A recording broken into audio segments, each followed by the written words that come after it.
अर्जुन के जीतने में एक ही रोड़ा है, एक ही व्यक्ति है जिससे माधव को भी लगता है कि ये शक्तिशाली रहा तो मेरा दोस्त, मेरा भाई युद्ध हार सकता है। भगवान ने उसे कितने प्रेम से टैकल किया है। राजनेताओं को सीखना चाहिए, कृष्ण से कूटनीति सीखनी चाहिए। जब संधि फेल हो गई और युद्ध लेकर माधव लौटे तो विदुर के घर पर सुबह ही सुबह कुछ मेहमान आए, कृष्ण से मिलने आए। हम भी कहीं ठहरते हैं तो नगर के लोग मिलने आ जाते हैं, महत्वपूर्ण लोग मिलने आते हैं कि कुमार विश्वास है तो हम सब कवियों से मिलने लोग आते हैं। तो विदुर के द्वारपाल ने कहा कि अंगराज कर्ण आए हैं। विदुर ने पूछा कि क्या मुझसे मिलना चाहते हैं? उनसे कहिए राज्यसभा में मिले, अब मैं अपने अतिथि के साथ व्यस्त हूं। और अतिथि भी कौन? माखन चोर। द्वारपाल ने कहा जी नहीं, वो आपसे मिलना नहीं चाहते, वो आपके अतिथि से मिलना चाहते हैं। कृष्ण ने कहा उन्हें आदरपूर्वक अंदर लेकर आओ। कर्ण आए, कर्ण ने प्रणाम किया। युद्ध में दुर्योधन की पराजय हुई हो चाहे कुछ भी हुई हो, महाभारत के जिन चरित्रों में से एक चरित्र पर मैं अंदर तक फिदा हूं उनमें से एक कर्ण भी है। क्या योद्धा है, क्या अद्भुत। कृष्ण मुस्कुराए। कर्ण के चेहरे पर दुख और पश्चाताप का भाव था। कर्ण ने हाथ जोड़कर कहा माधव, मैं कल राज्यसभा में आपके साथ हुई बदतमीजी के लिए अपने मित्र दुर्योधन की ओर से आपसे क्षमा मांगने आया हूं। भगवान ने कहा ईश्वर तुम जैसा मित्र सबको दे जो इतने बड़े अपराध के बाद भी क्षमा मांगने के लिए आ जाता है। सब मित्र सबको मिले।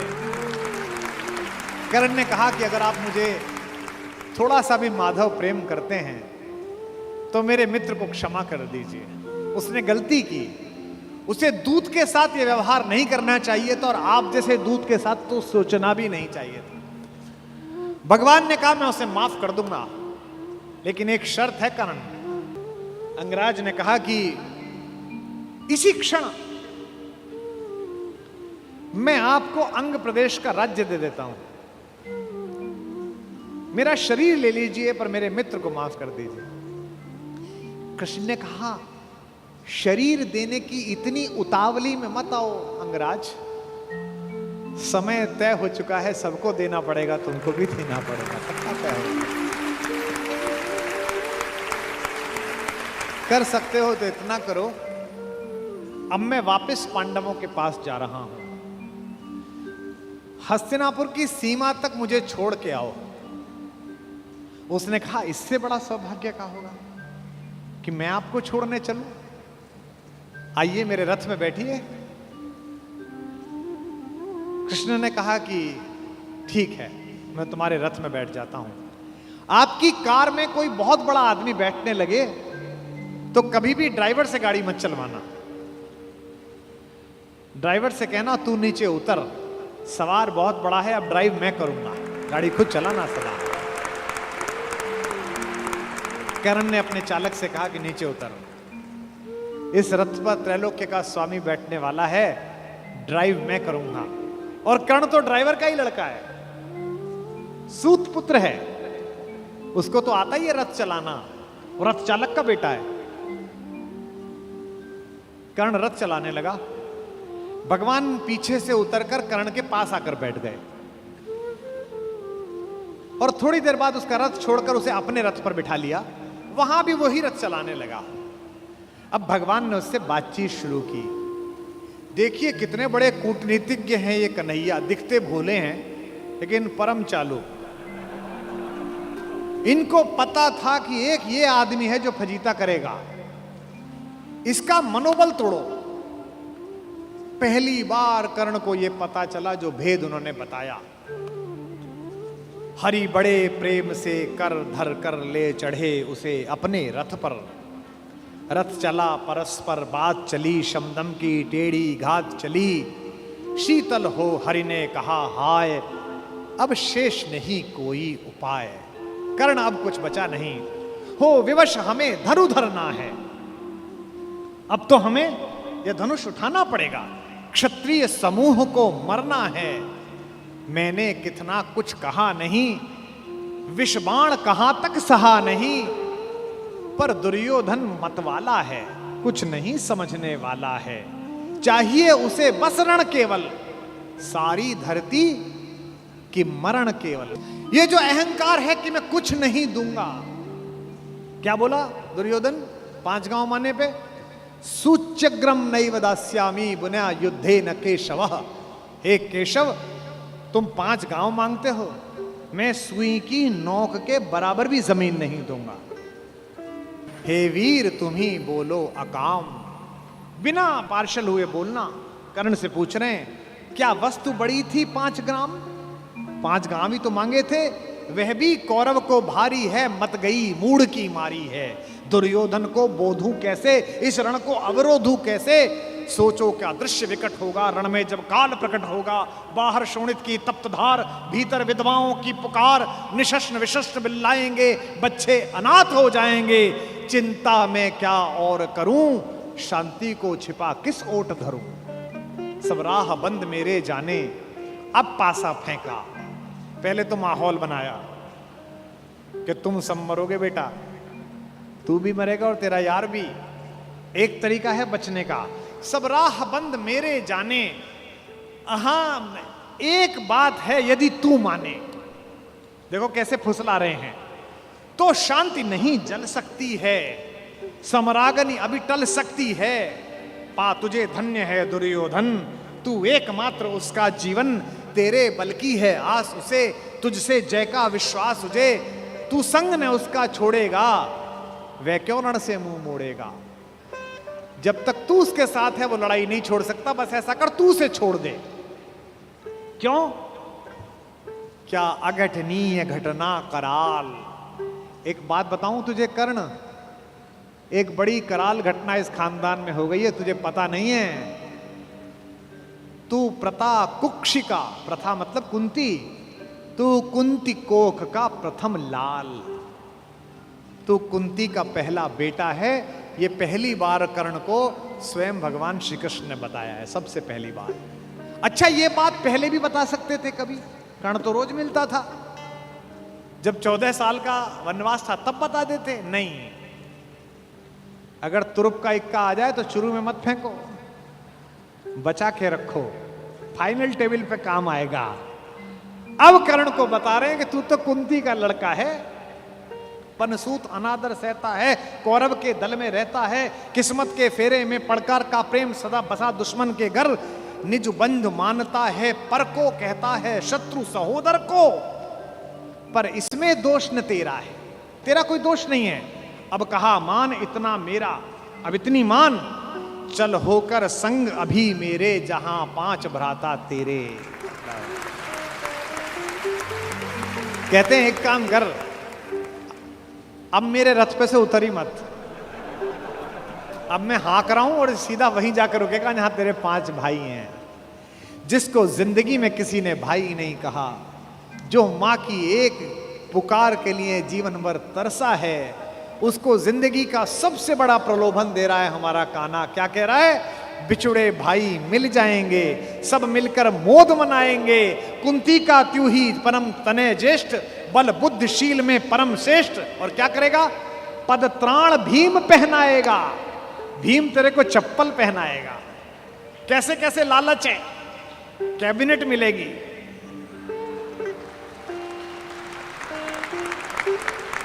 और उसमें भी कोई छोटा मोटा मिनिस्टर नहीं, सीधा ही प्राइम मिनिस्टर। पद त्राण भीम पहनाएगा, हैं? धर्मादिप युधिष्ठिर चमर डुलाएगा। तेरे दरबार के बाहर कौन खड़े होंगे? पहरे पर पार्थ प्रवर होंगे। जो तेरा दुश्मन है, तेरा छोटा भाई अर्जुन, ये तो तेरा एनएसजी कमांडो बनेगा। पहरे पर पार्थ प्रहर होंगे, सहदेव नकुल अनुचर होंगे। सब लोग तुझे पहचानेंगे, असली स्वरूप को जानेंगे।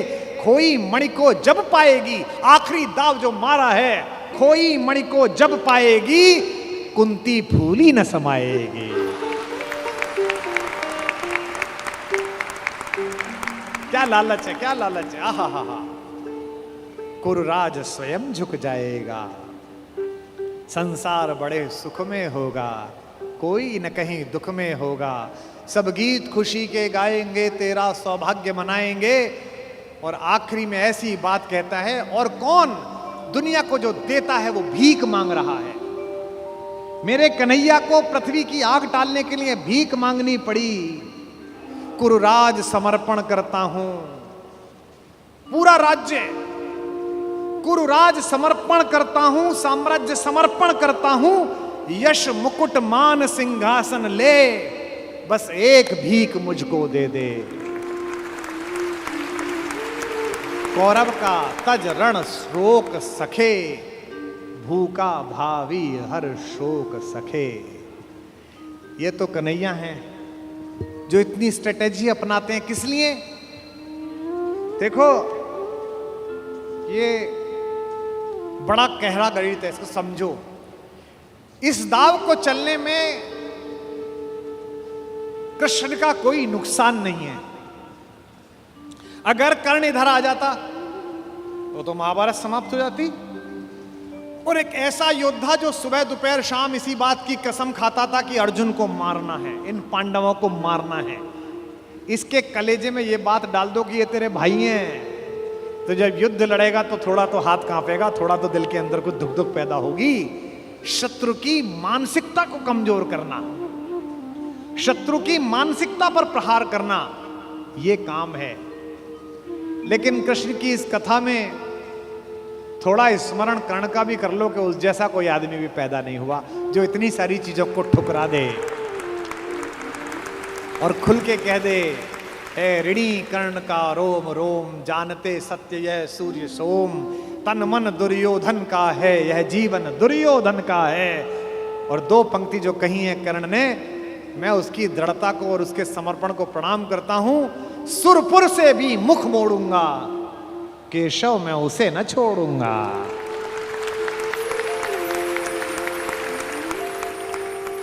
ये जो चरित्र है कृष्ण का योजना बनाने का, पहले कुंती को भेजा, जाओ बता के आओ कि तुम उसकी मां हो।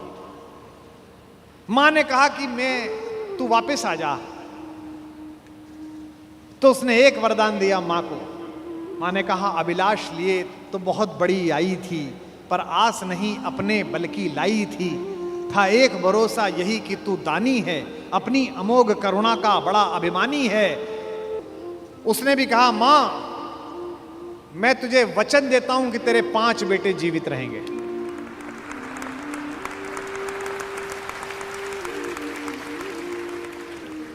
इसका मतलब है कि कर्ण ने कहा कि युद्ध के बाद 5 बेटे जीवित रहेंगे। अर्जुन के अलावा किसी पर हथियार नहीं उठाऊंगा। अर्जुन मिलेगा तो छोड़ूंगा नहीं, अर्जुन मर गया तो युद्ध समाप्त करवा दूंगा, तब भी तेरे 5 बेटे जिंदा रहेंगे। खुलकर कहूंगा ये मेरी मां है। और अगर अर्जुन का दाव चल गया मां, तो तुझे पता और मुझे पता कि हम मां बेटे हैं, तेरे 5 बेटे जिंदा रहेंगे। जा मां, मैं तुझे वरदान देता हूं। तू दान दान रही किंतु क्यों माता, पुत्र ही रहेगा सदा जगत में दाता। मैं ही देता रहूंगा। दुनिया तो उससे सदा सभी कुछ लेगी, पर क्या माता भी उसे कभी कुछ देगी। मैं एक कर्ण अतएव मांग लेता हूं, बदले में तुझको 4 कर्ण देता हूं। छोड़ूंगा मैं तो कभी नहीं अर्जुन को, तोड़ूंगा कैसे स्वयं पुरातन प्रण को, पर अन्य पांडवों पर मैं कृपा करूंगा, पाकर भी उनका जीवन नहीं हरूंगा। और जिन्होंने महाभारत पढ़ी है उन्हें पता है कि जब कर्ण सेनापति बना, उस दिन उसने 4 पांडवों को 5 बार पकड़ के छोड़ दिया। भीम तो उसके रथ के आगे आके नृत्य करने लगा, गुस्से में रोता हुआ कि मुझे अपमानित करके छोड़ता है, मैं क्षत्रिय हूं, मेरा वध कर मुझे मार दे। और गालियां बकने लगा, तू सूत का पुत्र है, तुझे क्या पता कैसे लड़ा जाता है। भीम के रथ को तोड़ दिया अपने तीरों से कर्ण ने। उसी कर्ण को इन्होंने, जो पीछे खड़े मुस्कुरा रहे हैं, बिना शस्त्र के मरवा दिया। उसके हाथ में कोई धनुष नहीं और मरवा दिया। अर्जुन से कहा, मार, अभी मार। आपको लग सकता है कि ऐसा क्यों हो गया। यही कृष्ण है जो कूटनीति को इस प्रकार नियोजित करते हैं कि उसका तर्क भी साथ साथ देते हैं। रश्मिरथी में मेरे पिता में मेरे बाबा हमारे खानदान के बड़े दिनकर कहते हैं कि विपद में कर्ण को यों ग्रस्त पाकर, सराशनहीन अस्तव्यस्त पाकर, जगाकर पार्थ को भगवान बोले, खड़ा क्या देखता है मौन भोले। सराशन तान, बस यही अवसर यही है, तान मार इसको, घड़ी फिर और मिलने की नहीं है। विषख कोई बाण, बाण कोई गले के पार कर दे, अभी ही शत्रु का संहार कर दे। क्या कह रहे हैं कृष्ण?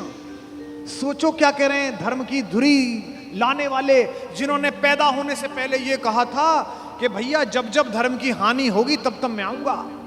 यदा यदा ही धर्मस्य ग्लानिर्भवति भारत अभ्युत्थानम अधर्मस्य तदात्मानम सृजाम्य। हम धर्म की स्थापना के लिए आए हैं और निहत्ते को कह रहे हैं मार मार मार। ये क्या है? ये अधर्म है कि धर्म है? अब मैं तर्क दे रहा हूं कृष्ण की ओर से, जो कृष्ण ने उस समय तर्क दिए होंगे। कहते हैं श्रवण कर विश्व गुरु की देशना यह है, विजय के हेतु आतुर ऐषणा यह है। सहम उठा जरा कुछ पार्थ कामन, विनय में ही मगर बोला अकिंचन। नरोचित किंतु क्या यह कर्म होगा, मलिन इससे नहीं क्या धर्म होगा। हंसे केशव वृथा हट ठानता है, अभी तू धर्म को क्या जानता है। कहूं जो पाल उसको धर्म है ये, मैं जो कह रहा हूं वो कर। हनन कर शत्रु का सत्कर्म है ये। क्रिया को छोड़ चिंतन में फंसेगा, उलटकर काल तुझको ही गसेगा। ये जो हमको सिखाते हैं कि हम दूसरे की सीमाओं का अतिक्रमण करके घर में जाके ना मार के आए, इनको पूछो कि जिस समय हिंदुस्तान के चौराहों पर बम फटते थे, इनको पूछो कि जम्मू कश्मीर में जाते हुए हमारे सीआरपीएफ के जवानों के मुंह पर मतदान के समय जाते हुए ये लफंगे चांटे मारते थे। इनको पूछो कि पड़ोसी के भीख मिले हथियारों से हिंदुस्तान की मां बेटियों को आतंकित करने वाले और केसर की क्यारी में बारूद भरने वालों को सीमा के अंदर पार घुस के मारा जाए कि ना मारा जाए। देश का एक एक बच्चा कहेगा कि मारा जाए। नहीं, जब पार्थ को देखा सुधरते, हृदय में धर्म का टुक ध्यान धरते, समय के योग्य धीरज को संजोकर कहा राधे ने गंभीर होकर। अब कर्ण बोला, हर पापी, हर अनाचारी, हर दुष्ट जिसने दुष्टता में साथ दिया है वो ज्ञान देने लगता है। भूल गया अर्जुन के कौन ज्ञान दे रहा है। अर्जुन के अंदर भक्ति, मनुष्यता, भावना सब पैदा हो गई। नरोचित धर्म का कुछ काम तो लो, बहुत खेले जरा विश्राम तो लो। फंसे रथ चक्र को जब तक निकालूं, धनुष धारण करूं, प्रहरण संभालूं। रुको तब तक चलाना बाण फिर तुम, हरण करना कर सको यदि प्राण तुम। नहीं अर्जुन शरण में मांगता हूं, समर्थित धर्म से रण मांगता हूं। कर्ण कहता है कि धर्म से युद्ध करो।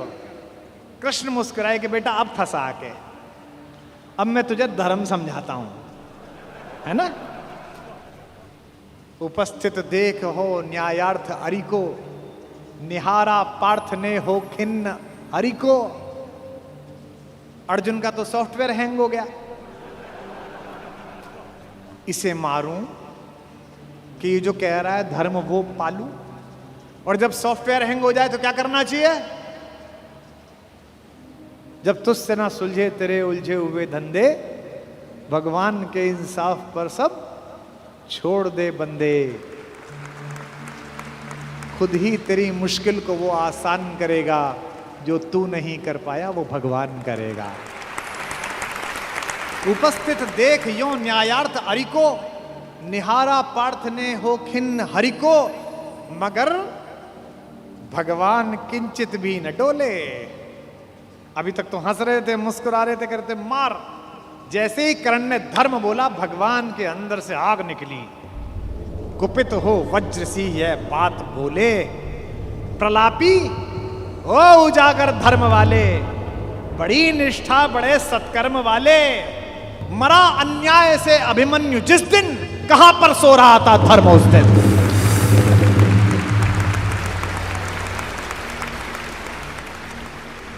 मरा अन्याय से अभिमन्यु जिस दिन, कहां पर सो रहा था धर्म उस दिन। हलाहल भीम को जिस दिन पड़ा था, कहां पर धर्म उस दिन यह धरा था।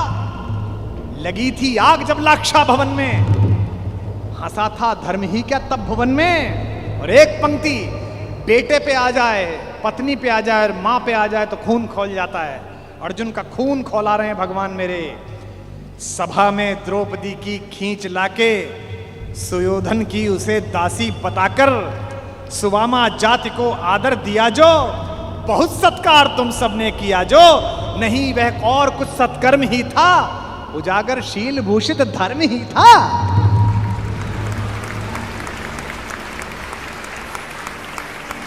जिस दिन एक रजस्वला बेबस महिला को बाल से खींचकर तेरे दोस्त का नीच छोटा भाई लाया था, और तेरे उस तथाकथित मित्र ने अपनी जंघा पर हाथ मारा था कि यहां बैठेगी, उसी दिन तय हो गया था कि इस जंघा पर धर्म युद्ध के खिलाफ चोट पड़ेगी।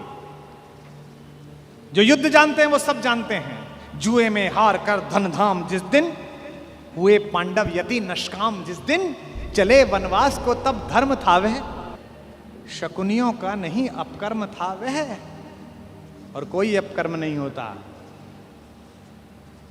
कटी से नीचे प्रहार करना अधर्म है, लेकिन दुर्योधन की जंघा तोड़ी भीम ने, कोई नहीं।